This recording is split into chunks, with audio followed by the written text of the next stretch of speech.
When discussing season 6, one of the major dilemmas is differentiating the performances versus the actual scripts and the shows we actually saw. So let's get right to the juicy parts. So there's a division in the fandom whether Buffy is a good idea or not.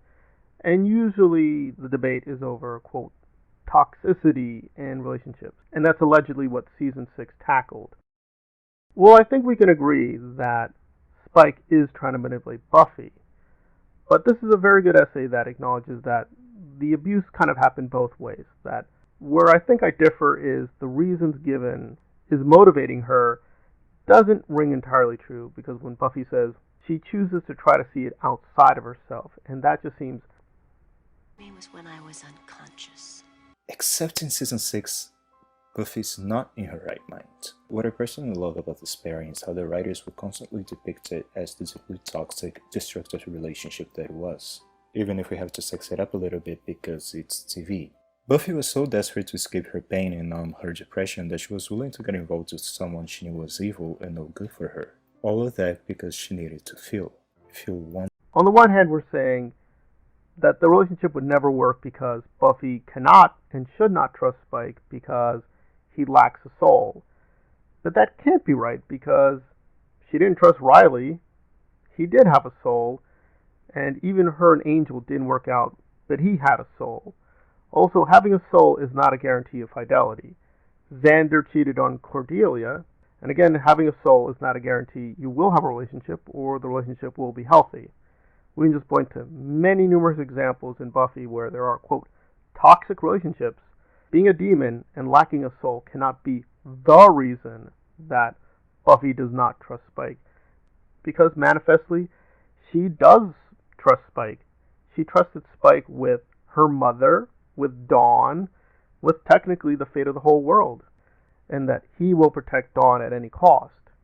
Which, when you think it through, is pretty shocking and incredible, that she's trusting Spike to basically save everyone if all else fails. Is Dawn a special case? Did she trust Spike? Spike was really the only one available, therefore trust was there on a case-by-case basis. Also wasn't a romantic issue, right? They were working together toward mutual goals, but there wasn't an issue of romance. Maybe, maybe not, but simply equating soul equals trust doesn't make sense in the context of the show. Giles is not there. We don't know if this relationship would happen if Giles was supervising them. Maybe he'd notice something, he'd intervene. Again, let's be fair to the writers. There are reasons that the relationship happened. It didn't happen in the earlier seasons. There are contextual factors. The reason they had the soul metaphysics to begin with is to make killing vampires easy.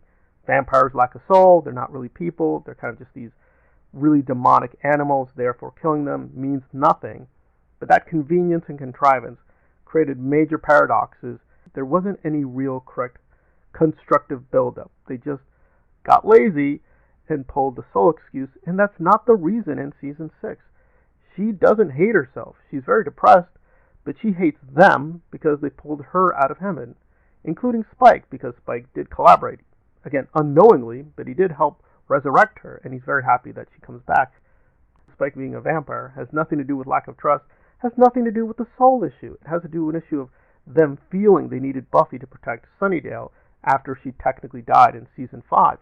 Nothing about the soul, nothing about toxicity. It seems that they had two major stories going on here with her depression and the emergence of Dark Willow. That's story 1, and story 2 is the Spuffy controversy and then trying to give a message about toxicity, but they didn't really think through how to end the relationship organically. They just went back, not got a soul, can't trust him, no relationship, no soul, no relationship. And it's like, I mean, we have Xander and Anya. She's a demon. They have a relationship. They had a relationship for several seasons. Clearly they trust one another. They broke up with one another and got back together. He didn't say, well, you got some demon in you. I can't trust you anymore. It just feels very false to what the show was trying to say, but what it ended up saying. And again, you can honor good intentions of what they wanted to say, but what they actually said is just very childishly stupid. Good intentions, but again, very poor execution.